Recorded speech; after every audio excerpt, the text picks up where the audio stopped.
Is Shane McMahon going to AEW? We've got SummerSlam this weekend. Let's talk about it right now.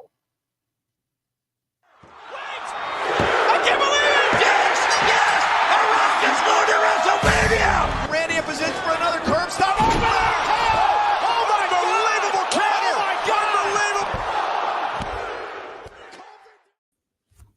Hey, everybody. Welcome to another edition of In This Very Ring. I am the best there is, the best there was, and the best there ever will be. My name is Ritz. And joining me right at the last second, as he does each and every Friday night, the OGP of A2D. Ladies and gentlemen, this is Mr. Pete Evans. Yo, what up, party people? SummerSlam's Eve. I know. 60,000 strong. Setting up some things. I'm going to talk about it, but that's not even the lead in tonight. There was a big story. Big story. So real quick, before Ritz chops into the poll, Bobby's Red, located in Mount Luna, New Jersey, home of the best stuffed breast, tomato pie, sandwiches, cutlets, meatballs. Mention A to the 2 to the D radio for 10% off your in-store purchase. And take it away. Look at you taking the lead on this show, on the sponsor read. I love it. Man. Quick shout out to Butters. He is not on with us tonight. It is one of the last Comic-Cons they have for the season. So big shout out to him. Is he still in Texas? Team. I think he is. Texas? They don't do so. That team, they don't do he doesn't do the out of state shows. She'll do, like, Cards and Comics has done Emerald City Comic Con before. They're trying to get into some of the other bigger ones. I mean, Emerald City's a really big one too, but they do a lot of the Texas shows. Okay. But earlier this week, some news broke that Pete had alluded to already, and it involves, for lack of a better phrase, WWE royalty. It involves the OG fam of WWE. Yeah, I mean, and it's still the family, right? But now it's family adjacent because Triple H and Stephanie are kind of at the helm. Nick Khan's at the helm. But Shane McMahon had met earlier this week with Tony Khan. Apparently, he had reached out to them, a private meeting. Photos were released of that private meeting. So the question on everybody's mind is, when is Shane McMahon showing up to AEW? So we throw it out there. Will Shane McMahon will appear in AEW by the end of the year. Agree, disagree? Let's talk about it, Pete. So to talk about how the meeting happened, supposedly, if you listen to Bust Up the Radio, shout out to Dave LaGreca, one of the biggest. You called him a putz? He's a putz. He is, but he has a platform, right? So he has to be doing something right for himself. Yeah, Bubba did it all. Pink robe and all, right? But like Bully Ray said, they met through a mutual friend. And he knows who that friend is. Obviously, he's going to keep that behind the curtain. He's not going to share that information. But he went on to say, if this friend is involved, there's business involved. This wasn't, hey, like, we just happen to be passing. This isn't, we haven't heard so far to this point, because people don't realize this. TK is involved in a lot of other different ventures outside of just the NFL Jaguars, right? Yeah. His father and the Khan family, they own a football club as well. Where people forget, Shane went away when he went away for the first time away from WWE. He went and he worked with IMG, which is a sports agency. He was working, and that's where he kind of made his nest egg, his fortune there as well. So he has experience outside in the realm of the wrestling ring, right? Yeah. But obviously, we're not here to do that. You know what the dirt sheets is talking about. The speculations already happened. You know what I mean? This is almost like seeing Henry Cavill meeting with the director of Guardians of the Galaxy, James Gunn, James Gunn has a Superman t-shirt on. You see what I'm saying? Yeah. Like, it's there's too much. Where there's smoke, there's fire, right? So I definitely think something's happening. In what capacity? I think we may see something happen at All In on the 25th. We already kind of seen people chiming in. Damian Hernandez saying that. I hope and I trust, and what I want to see is him not only have an on-screen character, not physical, but maybe be behind the elite as well. and then really have if TK could put his ego aside and say like, yo, and really bring Shane in the capacity of behind the scenes as well. So because Shane could definitely teach TK some things. But all right, so let's back that up though. And I really want to take that last point that you made. Shane can teach TK some things.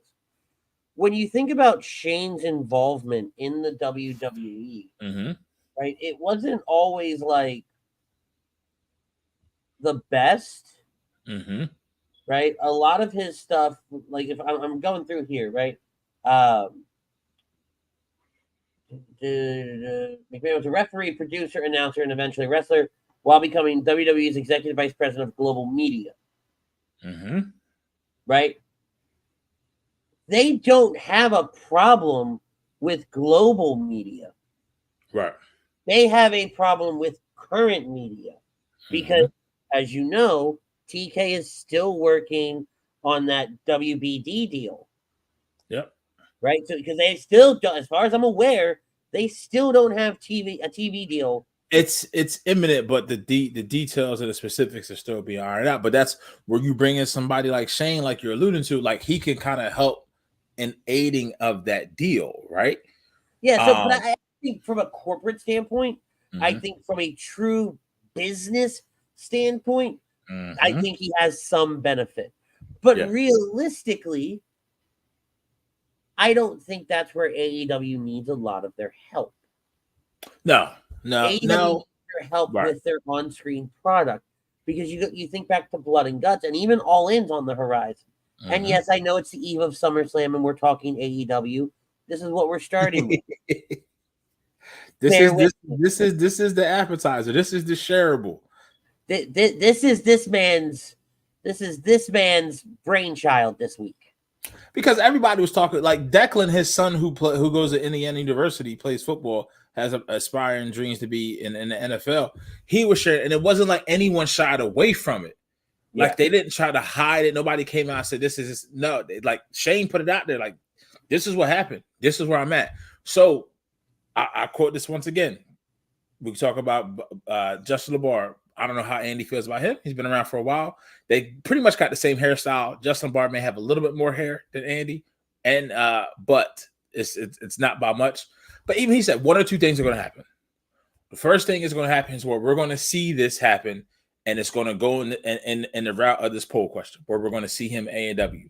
Or two, before you know it, this may get Nick Khan and Triple H and Stephanie McMahon working and say like, "Yo, what are you doing?" Like if you feeling that bored, come back. Let's figure something out and let's get you back on WWE programming. It could be one of those two things. And I agree with you. Now, the only thing I would say about we don't know what Shane's impact was behind the scenes, right? In WWE. But I know this, he done learned and saw more shit than TK ever did. TK is a matchmaker. TK is not a booker. No. And TK is, and you know, it's usually like it's usually like a shot, right? I usually use it as a shot, but he's literally sitting at home playing Raw versus SmackDown GM mode. Yeah, is really what's happening there, right? And so when you think about bringing somebody like Shane in, you're adding another weapon to your arsenal, but when you're not utilizing that arsenal properly, right? Because you've got some of the smartest wrestling minds in the business, and your product is still garbage.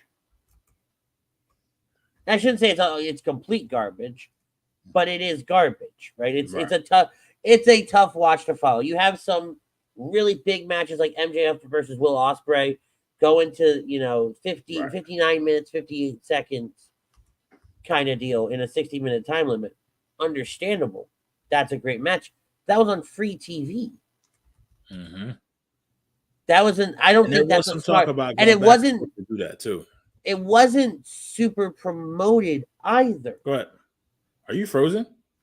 No. No, you're not frozen. Oh.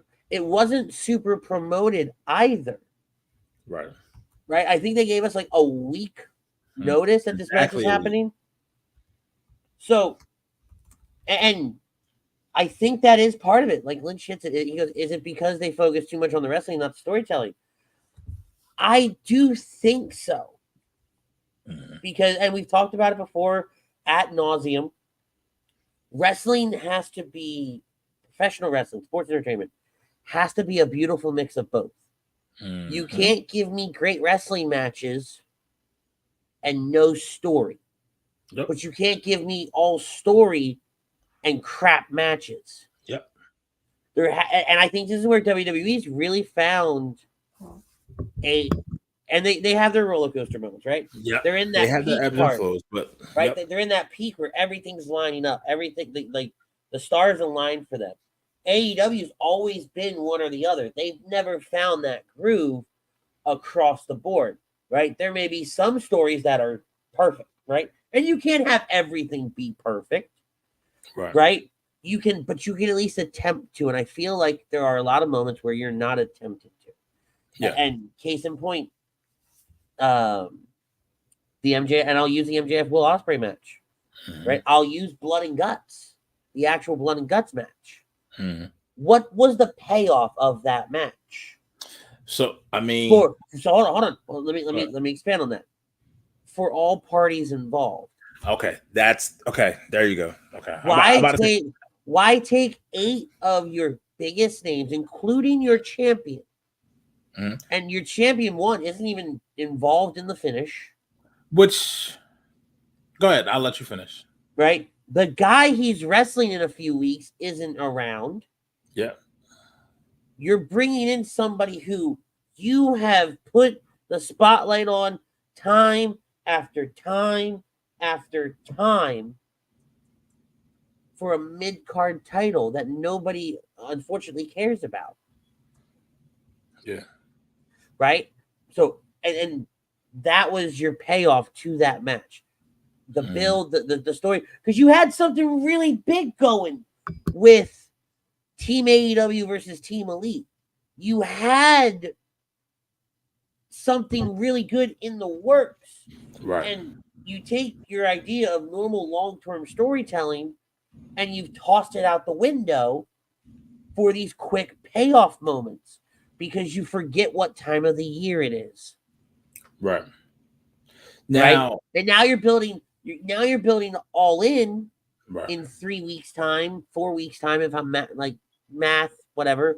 But at the end of the month is All In. And you've already given me the Daniel Bryan. You've already told me how it's going to go for Daniel Bryan. Swerve Strickland. Yeah, which I'm not. Right? I'm not happy. We already know how, like, right. Mercedes Moné versus Britt Baker is still on the card, even though we know Britt's been suspended. Yeah. Right? But they can still bring her back. It's not a work. All in. It is not a work. Right. It's not a work.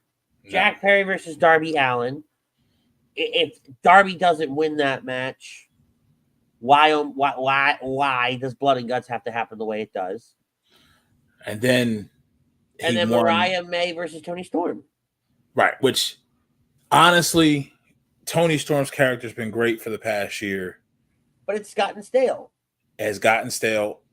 The Mercedes Moné, Britt Baker, that storyline, that steam, it has more steam. I wish that was for the AEW's women's world title. I honestly, we can go through the whole Owen Hart tournament. I honestly would still put Toni over Mariah May at All In because I just don't think Mariah's, like, you can see the next week when she came out, like, it was flat. She can't carry a promo. It's just not the. It's say again. It's in England.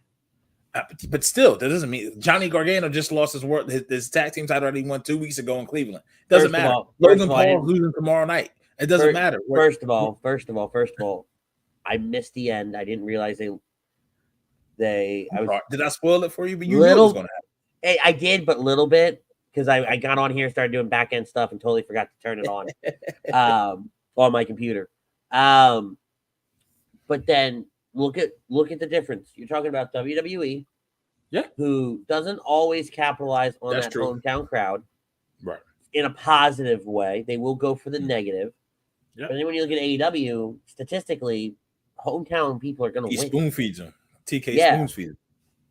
Right? That's why I think Ospreay takes the title back from MJF, right? And when we get closer to All In, we're going to break that down a little bit more. Yeah. And but the storylines are telegraphed too much to where in a way, but they also had bad luck. And I want to say that, and this is where I think if Shane does transition and keep it on track, we'll get to that in another time. Yeah. To speak to that part of it, to the poll question, is the fact that look at some of the he can't book big guys. You haven't had a guy over 250 with the championship ever in the 5-year history of AEW. We look at Wardlow, look at Miro, right? The Wardlow MJF thing, that payoff, it should have been no Wardlow, here goes your TNT championship. Never got there. We had the whole Undisputed Kingdom thing. Wardlow versus Samoa Joe, choked out, right? Let's look, but then now here goes bad luck. Last year, All In, MJF versus Adam Cole. Yep. Adam Cole then 2 weeks later shatters his ankle. Yep. We never get the payoff for that but this is where TK needs someone to say, here, this is how we pivot. Right? We all seen the gift from Friends when Ross is like, pivot. And I will say, right, that as much as I come on here and I bury AEW, I do acknowledge the fact that a lot of their problems stem from we have a direction that we're going to go in, but then our guy gets hurt. One of the guys in that storyline gets hurt. And Tony's biggest problem is he doesn't know how to properly, smoothly pivot. It's always really abrupt for no reason. We know the reason, right? Yeah. And that's where it takes you out of it for a second. And you're like, why? Yeah. Definitely. I mean, I would hope that Shane's influence does go best served there if he could try to build his own thing. We've heard that he was one of the ones. It was his push to really develop ECW as the third brand back in like the late 2000s. That was him to try. So he's always it feels like he's always had the aspirations to do more in this capacity. And maybe this may work out. Maybe because wrestling's hot now. Regardless, some people won't look at it. Some people say, how can you turn your back on WWE, this, that, and the third? But like Shane almost feels like he's a black sheep of the McMahon family, honestly. I think he is. You see what I'm saying? Because he left. Yeah, he left. He kind of left when Linda left. But when everything kind of started getting tough, right, he took his ball and he went home. Yep.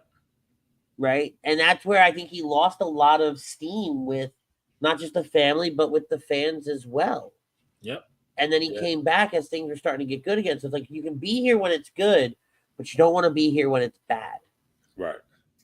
Right. To answer the poll question, do I think he'll appear? Yeah. Do I want him to appear? I don't know. The jury's still out on that for me. Because while I think he could, in one aspect, do great things for the behind the scenes work, I also think he could potentially be the final nail in the coffin for AEW, because he could take them down a path that just isn't it. Because we've heard all these things about what Shane had his hand in, but what was the greatest caveat to a Shane McMahon? There was somebody like a Vince, like a Stephanie, like a Bruce Pritchard, right? A smarter mind in the room to take the raw idea and file it down, shine it up, right? Sand it off, make it look pretty before it went out on TV. Yeah. Tony does not have that ability. He has no check and balances. A lot of the people behind the scenes there don't fully have that ability. Right. So that's the part that scares me. Because I don't want to see AEW go. I think that AEW has been great for WWE as another competitor. It forced them to do things that we never thought we'd see, i.e. the relationship they now have with TNA. Right. And I know a lot of that's also Triple H, but it's acknowledging that battle, that hey, there is that other company over there that does have top stars. They just don't know what the hell to do with them. You can even look at NXT that night where when Cody visited, and you literally had everybody from that was on AEW and NXT and is now in NXT in one shot. You had Cody, you had Ethan Page, you had Shawn Spears, and I forget who the fourth person was. Who was the fourth person? Cody, Spears, Cage.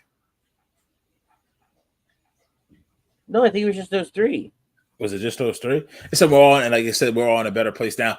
Kind of similar to what, hey, we had these little kind of fourth wall jokes. If we went and saw Deadpool Wolverine, we know what we're talking about. When they went to the Void, one of the very first things you see is the old school 20th Century Fox Studios logo in the wasteland in the Void, as it should be. But that's 20 minutes. We went strong on the poll question. Fam, chime in. If you got anything to chime in, if you agree to the poll, don't agree to the poll, thumbs up, thumbs down.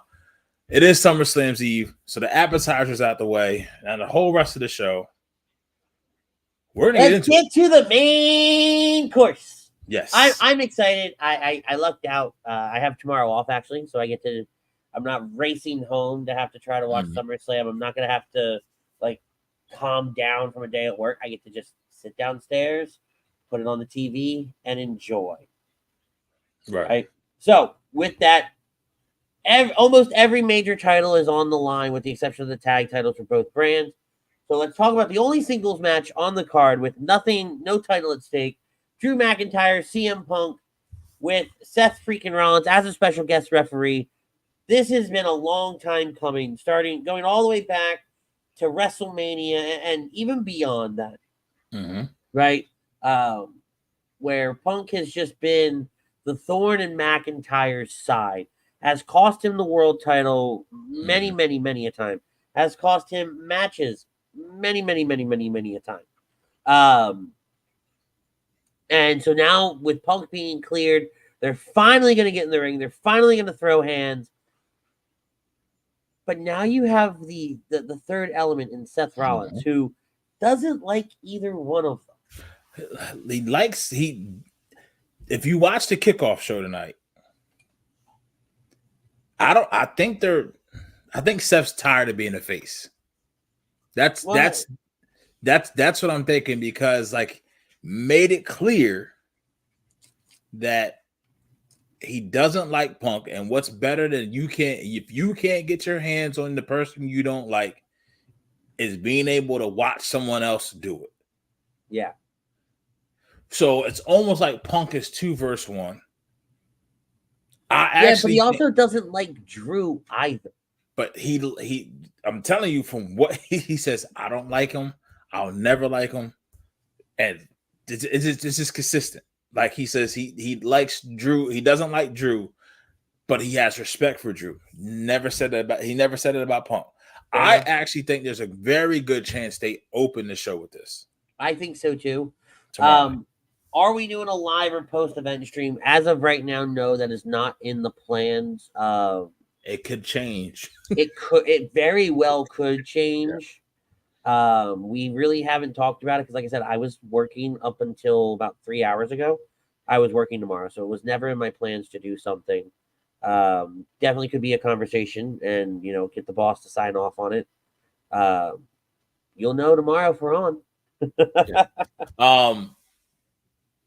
But how they kind of took the wind out my sails a little bit, where they kind of made the stipulation that they can't nobody touch anybody. They can't touch each other.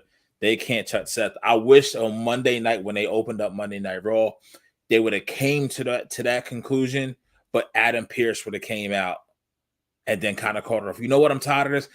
If anybody touches anybody, the whole match is off. Right? And then they announced that at the kickoff show? Yeah. They said they announced it on Monday Night Raw. Then they doubled down with it on the kickoff show, which is fine though, because we've seen them go back and forth attacking each other in different instances. Punk getting Drew at the PLEs, Drew getting Punk in Chicago. I'm okay with that stipulation coming out. Hey, you guys can't touch each other until Sunday, because now as a fan, as a taking a step back and going, you're not letting these two touch each other for a week. They're going to beat the brakes off of each other when that bell finally does ring. Drew specifically said, he says, I'm glad this is not for a title. He said this, we all know it, Cleveland, you know it, everyone at home knows it. This should be the main event tomorrow night. And I mean, he wasn't wrong. You have three of your biggest stars in your company. Drew is fringy, right? But the other two for sure. Yeah. Seth and CM Punk. And he literally said, I'm glad it's not for a title, because he said, if it was, I'd just go in for a quick 3 count. He says, I can get to enjoy this. This is exactly what it said. I'm going to kill you. He used those words. Which is fine. Now, the only thing I would like to wish they would have added to this, and it's unfortunate that it got added to it. It's a double standard. I like that the Undisputed WWE Championship became a Bloodline rules match, but I wish if you were going to make anything just a street fight, I wish it was this match, because I would rather see Punk in his street fight gear, like the jeans, the taped up fists, right? The white beater, right? Going out there, and Drew just coming out in, again, like literally going out there like they're gonna fight in the parking lot. I don't want to see these guys in their wrestling gear wrestling. I want to just see them fight. Yeah. And so I think that's a misstep there, but also these guys are going to tear the house down tomorrow. I think it's tough because when you look at all the matches on the card, there's 7 matches and everything's got a solid story. Everything's got solid interaction. Everything's got solid build. Like it is going to be a great SummerSlam. He did not, Martian. But he did state that this, because Cole asked, was like, where did this start? And Drew said this started way before what we've seen in the last 6 months. He said he had a part in stopping my first run when I was with the WWE. He said that about CM Punk. So I will say this, behind the curtain, I would say I think that Drew and CM Punk have a better relationship than what CM Punk has said that. It's like I don't think they're there. I don't think there was a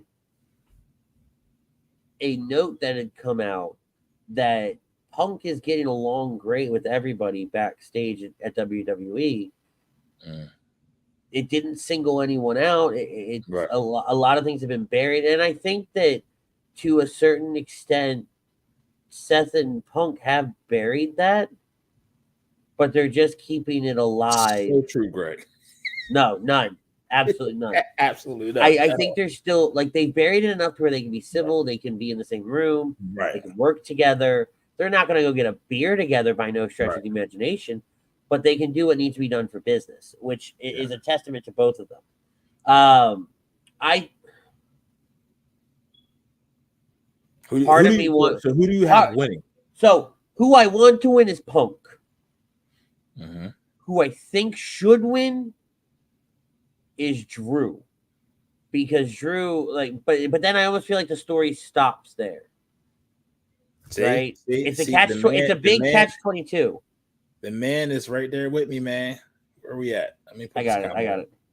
You got it. Boom. I'm telling you. I thought you were doing this one. No. That's true too. But we all know it. But it's okay. It's either going to be him or Jimmy. But here's what I think happens, right? And this is where they're levying a lot on October. They're levying a lot on Bad Blood. There's going to be finishes stories are not going to be resolved fully tomorrow night. We're still going to enjoy it. But comes 2 months time from now, Bad Blood in Atlanta, you may have a triple threat. You may have Seth versus Drew versus Punk, which I can very realistically see that coming out of tomorrow night. I think I was about to say I almost could see a non-finish in this match. I could see Seth, like if you want to go heel turn, because this is a match everybody wants. Right. And I think wrestling fans and even our chat, I think they're all kind of split down the middle with it. And I could very much see Seth laying both of them out. Yeah. And just kind of standing over both of them, the crowd going nuts in a negative, like this is a match we want to see, which would lead to a triple threat. The other way you get there, right, is because, Bash in Berlin is a couple weeks away. I think you see Punk win here. Drew not getting his comeuppance. Drew kind of looking at Seth like, I thought you didn't like the guy. Why'd you count the 3? Right? Okay. And then Drew and Seth start having a spat. They get into it at Bash at Berlin. Punk gets involved because he still wants to screw with everybody, which then leads to some kind of triple threat at Bad Blood. I will say this, if I need a finish for tomorrow, like someone has to win, I think it has to be Drew. We've been seeing Drew get beat all year. Right, but then if you need a finish, if Drew wins, in my head, the story's over. Drew got his revenge. That's true. So that closes the loop. So you're for long-term storytelling and get us to Bad Blood, which a non-finish or Punk winning, I think does that. Okay. So I'll transition us to our next match, which I like I love it. Somebody else is taking the lead. what they've been doing, how we had this blatant stipulation to not touch each other. You can't touch when the match is off. They've quietly done that and built the same anticipation where I watched the kickoff show tonight after it was off. Liv and Rhea have not come into physical contact with each other ever since Rhea's been back. Correct. And when Liv came out, she jumped the gun supposedly. She came out, took Rhea and Priest's time, and they said, well, Rhea's out here next. You want to stick around? No, I'm out. And I was like, bro, like you remember when Gorilla Monsoon used to say the unstoppable force meeting the immovable object, right? That's kind of what I feel like in this. So where Liv is the unstoppable force. She's been on her revenge tour since Mania.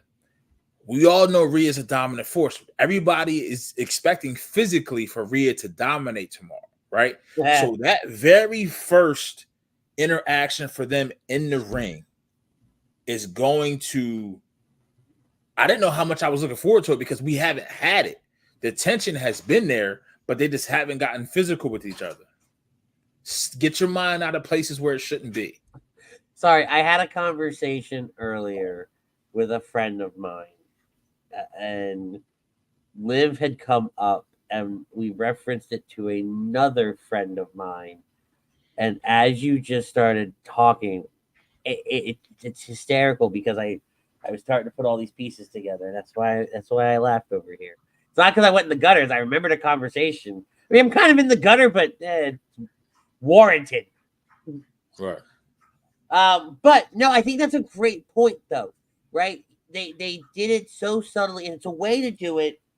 It's a way to be subtle and still get the same results that you're getting with the Drew and Punk storyline. Right? Yep. Because a lot of what Liv and Rhea have done, while Drew and Punk have been very physical outside of this match, there's been the same type of abuse between Rhea and Liv, but it's been more verbal. It's been more mental. It's been more emotional. I mean, hey, listen, there's two genders. I'm just saying. One gender talks with their fist. The other gender talks with their words. That's how they hurt. Well, and I loved Liv's promo Monday night where she was burning everything. Yeah. That was so well done for that character, for that transition. I still see a Dom turn. Of course. Yeah. Coming. But if it doesn't come, I'm still okay with however this plays out, because I don't, again, this is another one. I don't think this story ends. Right. I think we get the next chapter of this book, whether it be a Dom turn or a Finn turn, or Rhea just a clean win from Rhea. Right? So here I would like to see Liv retain. Me too. But this is one where I'm like, I'm good either way. I am good.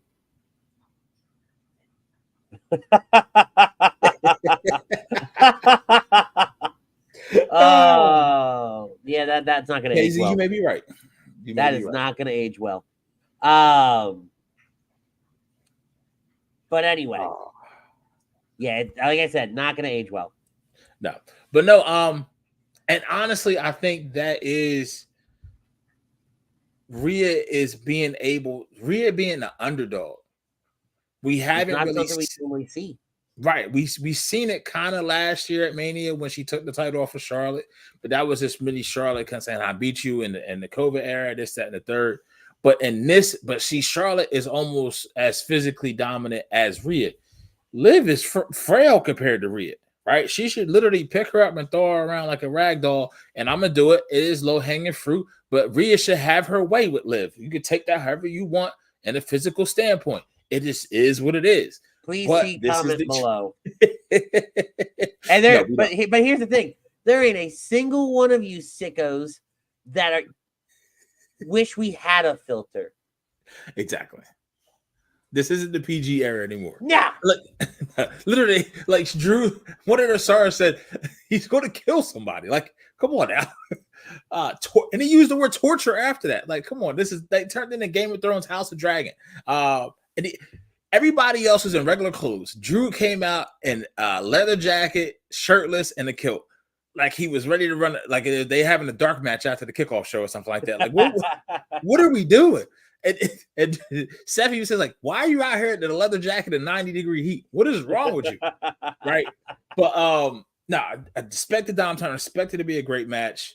I really want to kind of see how they work together, because the work, like how it's just a little bit different. You had the imposing physically, imposing face. Liv is kind of heel, but she also got some sympathy too, right? Her heart was broken, supposedly. And I mean, hey, like I've seen people burn jerseys, shoes, whatever. Like I've had my shit kicked out to the curb, whatever. It is like when a woman's scorned, they're scorned, bro. So it's almost time. But here's the thing. It's almost like if Dom turns, it's a turn where we just don't get the explanation until Monday. And it's kind of, you can hear Cole calling out, why, Dom? Why? Yep. And then boom, there you go.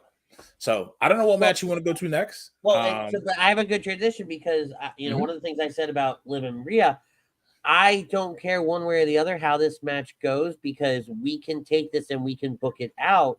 So facts.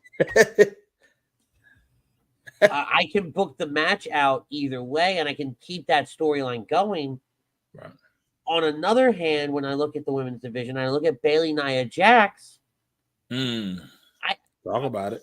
I don't want Nia to win the title. Her character is so flat.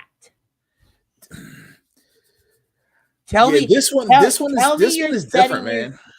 This is literally what you're telling me. Tell me you're setting Tiffany Stratton up to cash in on Bayley without telling me you're setting up Tiffany Stratton to cash in on Bayley. But I don't think, here's the thing, and they've kind of made a point about this. There's never been a non-successful cash in for women. If she cashes in, remember, and then last SummerSlam, we had Io cash in on Bianca. Yeah. Remember that. If she cashes, it's not going to be successful in my opinion. Well, I didn't say she was going to be successful one or the other, right? But because I think what could happen is, because we talk about bad blood, right? Mm-hmm. If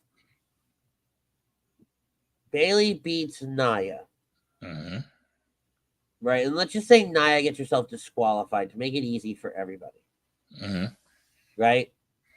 Lays out Bayley. Tiffany runs down, cashes in, gets in the ring. Nia lays out Tiffany once the bell rings. Mm-hmm. So Tiffany loses her shot. Now you're going to build Tiffany versus Nia, right? And then that's going to take us to some kind of, again, maybe a triple threat there as well at Bad Blood for the title. And this is based off what I saw tonight. I think Tiffany doesn't cash in. She's going to try. Okay. But she's not going to. I'm still kind of 50-50 on who I have winning, Bayley or Nia. Yeah. I think logically, I think it's going to be Nia. And then because Nia just literally gifted Tiffany a Tiffy Time Money in the Bank replacement case. I saw that. That's all pink. Similar to what they're not doing that if they don't plan on her holding that for a while. You see what I'm saying? Like they want almost kind of similar to what we had with Priest. They wanted Priest with that purple case to be around to have it on him at all times. And now you have the Princess and the Queen. Queen is the champion. I think out of this, Tiffy's going to be face. You can have a story be told where Tiff is going to end up out of this being a face. And if you think about it, the last Money in the Bank briefcase holders were both heels. And yeah, because Damian had won it, and then Io had won it. They were both heels at the time. And then Tiffany won it. And then who won the men's? Last year or the year before? This year. You talking about this year? It was Drew. Right. So to again heel again. Right. So it only stands to serve that Tiffy does become more of a face because it's due. It's long overdue. Right. Now, granted, the Money in the Bank briefcase works better when you are a heel. Yep. Right. But I could very well see Tiffany costing Nia the match here. Because I don't think in her head she could beat Nia. I mean, and that is true. You could still go both ways. I think Nia being a queen and feel like almost remember how Bliss and Nia used to be? It was vice versa though, where Nia was just a muscle and she was imposing Bliss was imposing everything, do this, and then Nia just had enough. I think it's just going to be that, but just the roles are going to be reversed. Maybe. We're spending a lot of time on these two women's matches, and deservedly so, right? But I want to blow through because I want to give time for Cody, Solo, Damian, Gunther. We only have about 15-ish minutes left. He said blow through, folks. So Sami Zayn, Braun Breaker, Intercontinental Championship. If Braun doesn't win, then what are we doing? Yeah, I mean, yeah. Right? Yeah. No disrespect to Sami and his run, but you cannot build Braun Breaker the way you're building him and have him go and lose again. Yeah, just get his music right. That's all I care about. Yeah, make it match. He's had four theme songs. And Logan Paul, LA Knight. Night. It's time. LA Knight. Yeah. Yeah, it's time. And I think we see a lot of titles change hands when it comes to the mid card and maybe even the women's side too. Right? I think Cody is going to walk out with his title. Yeah, that's going to close out the night. So we're going to close it out, our conversation with that. So let's go to Damian Gunther. I was really nervous about this match when Gunther won. And because they were still building to Jesus Christ. Money in the Bank apparently just didn't happen in my head. Who did Damian fight at Money in the Bank? Drew. I know Rollins, Seth. And then it became a triple and threat. Drew cashed in to make it a 3-way, and that's when Okay. CM Punk was at the ref. Yeah. All right, yeah. All right. I'm with it now. Damn. Wow. Okay. I watched the damn thing. Right. They were so busy building to that, and Gunther had really stayed off of TV that I was like, man, you're not going to give yourself enough time to make me care about this Damian Gunther match, and you're not going to have enough time to make me care because Gunther has nobody on his side. Yeah. But he's going to be the heel in the match, and the face has a small army of nobodies with him. What? But then these promos have actually been really, really good. Look, you morons, it's been a week, okay? It has been a tough week. Promos and the packages have been good. I think it's elevating Priest. Well, they even had that spat tonight. Well, not tonight, earlier today at the Damian Priest live thing. Right? And which I thought was so there was no way that was going off without a hitch. Yeah. They didn't get physical, but they had an altercation, a verbal altercation, which was good. It was keeping things going, keeping things alive. And Damian has really come into his own as a champion. That's what I'm thinking. Like, since this has happened, I almost feel like Gunther's been on cruise control. They've kept him on cruise control because they have, and where I think Priest is ascending, and I don't think he's at that peak yet.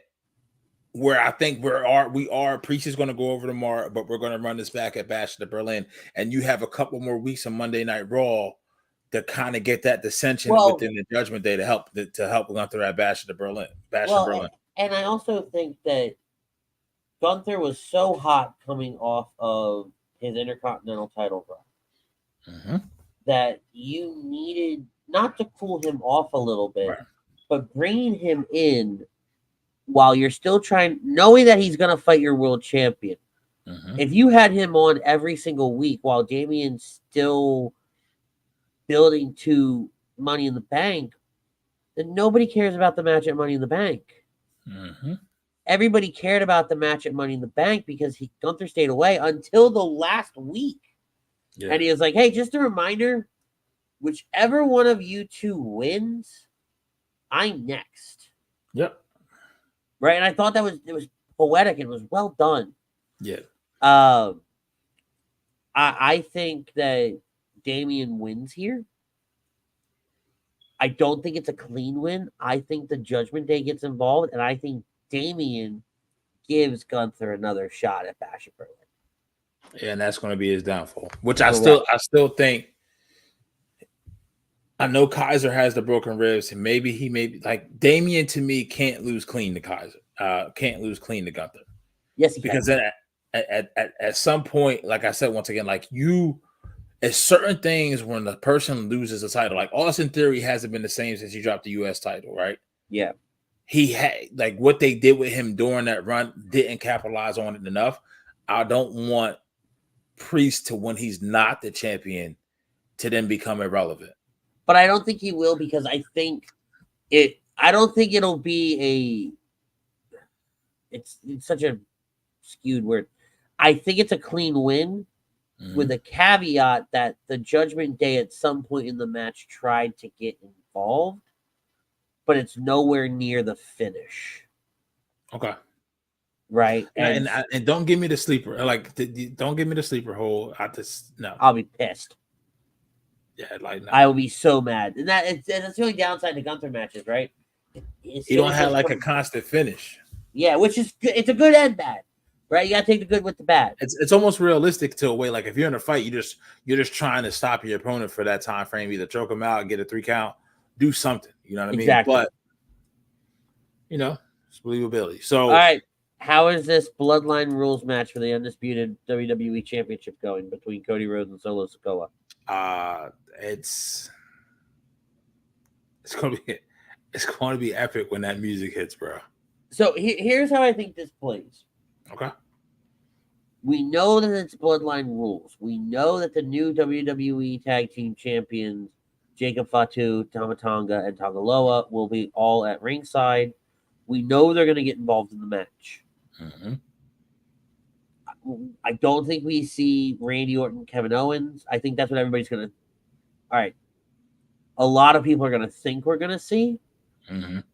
And then I think the first music we hear is actually going to be Jay's music. Because him and Cody are tight. Jay hits the ring. Jay starts getting overwhelmed. Then Jimmy hits the ring. And Jimmy starts getting overwhelmed. So at that point, it's 3-on-4. Right? Yeah. And then do you see Paul just walk out? I think Paul walks out and then Jimmy comes out. I think it's the tease, right? They tease, but then then you get Roman. I still think you could do Owens and Orton though. I don't want him to. Well, and the reason I say it is because now I'm thinking Orton can turn at some point between now and Bad Blood. Like, because then if we think what's going to happen is going to happen, that Bloodline storyline, like the Bloodline members are going to be occupied. Well, and Zilla's in Cleveland. No. Yes, I got sent a. But is he now? Here's the thing with Zilla though. Zilla is wrestling in reality is wrestling with Booker T's promotion, who has a very, very, very, very, very good working relationship with WWE from the capacity. We've seen Ren Sinclair, who you know, right? Yep. And then we've seen who else came from there? Roxy came from there. Yep. As well. So Duke Hudson came from there. Very well could happen. So here's the other portion, right? Well, we've been hearing this behind the scenes. I think that's Possibly. where because all right, so let me finish laying this out because Sami Zayn does play a role here, right? Then Roman comes out. Okay, Roman comes down. They clear the ring. Show goes off with the 3 members of the Bloodline, the original 3 members of the Bloodline, standing tall. Right, Cody has helped fend them off, everything like that. They don't lay Cody out. They don't nothing. Fast forward to SmackDown. Mm-hmm. Roman comes out, right? Cody comes down. They have a moment, right? Roman's a face and everything like that, and he gives. He's speaking about Zilla. Yeah, he gives Cody props. Hey, you acknowledged me as tribal chief last week because he did it tonight. Cody did. Mm-hmm. Right? I respect that. I appreciate that. Please respect and appreciate the fact that I say this is a family matter. Mm-hmm. Go away. Yeah. Right? And I'll come back for that title. This ain't the time. Yeah, when I'm done dealing with my family, you and I are gonna have a conversation about that title. Do you hear Final Boss's music tomorrow night, or is that too much? That's too much. It's too much. Too much, okay. Right? And I think that Cody will eventually go on to fight Orton because Orton is gonna be like, "You've gotten my ass whooped more times than I'd like to admit lately. We need to have a conversation about that with our fists." And in the build up to all of this, we're going to come. Maybe it's at Bad Blood because the numbers game's still going to be there, right? Maybe Zilla comes out and aligns, and I think that would keep it truly in the family. Mm-hmm. But you also have that Sami Zayn factor. So as we're getting closer to, and he won't have a title anymore. So as you're getting closer to War Games in Vancouver, okay, Jay, who's on Raw, is getting beat up by the Bloodline. They've invaded Raw. They're beating up on Jay. Sammy comes down. Sammy then goes to SmackDown and goes, "Hey, look, you said keep it in the family. It's a family matter. If you will still consider me an honorary Uso, I'd love to go to war with you against these wannabes. We are the OG Bloodline." Kind of do. However you frame that. Yeah. Right? And that is where we see Sammy get involved, and that's how we get to the Bloodline 2.0 versus the original Bloodline or whatever. So you have Cody retaining? Yes. Okay, I do too. I can also see a world where Solo does win, but don't forget Hikuleo, the other brother, is signed. Correct. The 7 foot tall one, so you can see his debut. There's also been some internal rumblings that Fatu is a plant for Roman.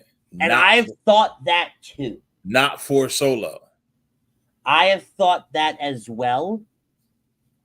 I can't figure out a way in my head that I have liked yet to make that reveal and not have Solo look dumb, right? And the numbers game to swap sides. Right. Like something based on them calling their shot with the Bloodline. We are getting something that we aren't suspecting tomorrow.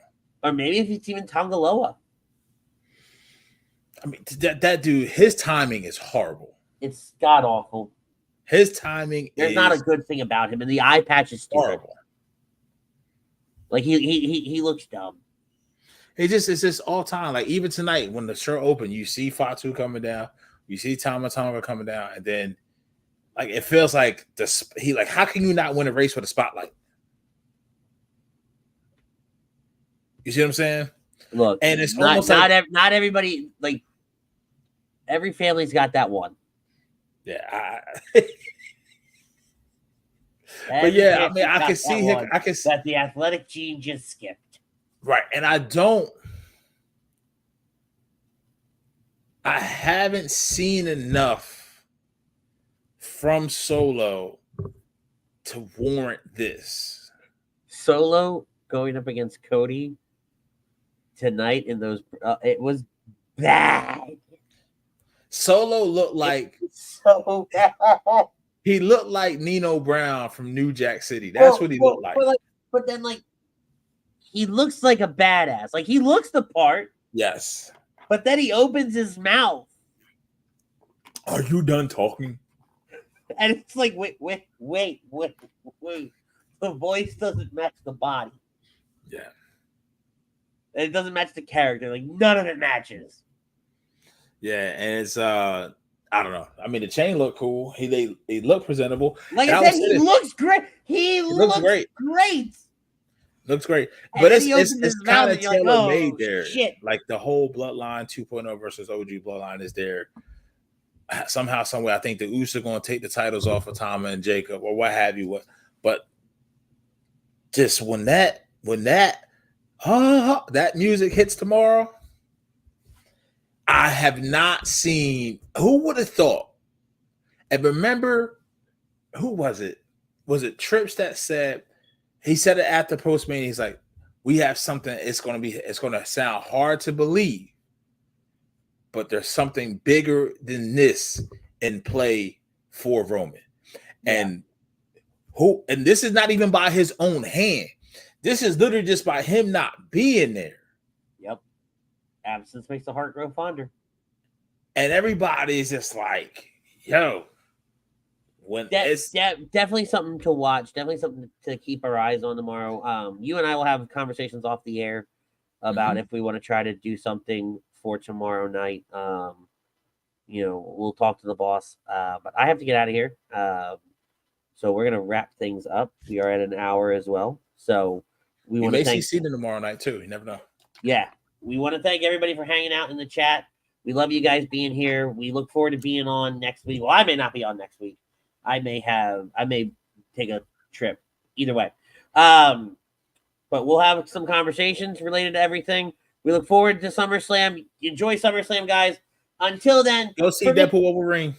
Oh my God, such a good movie. Yes. Fantastic movie.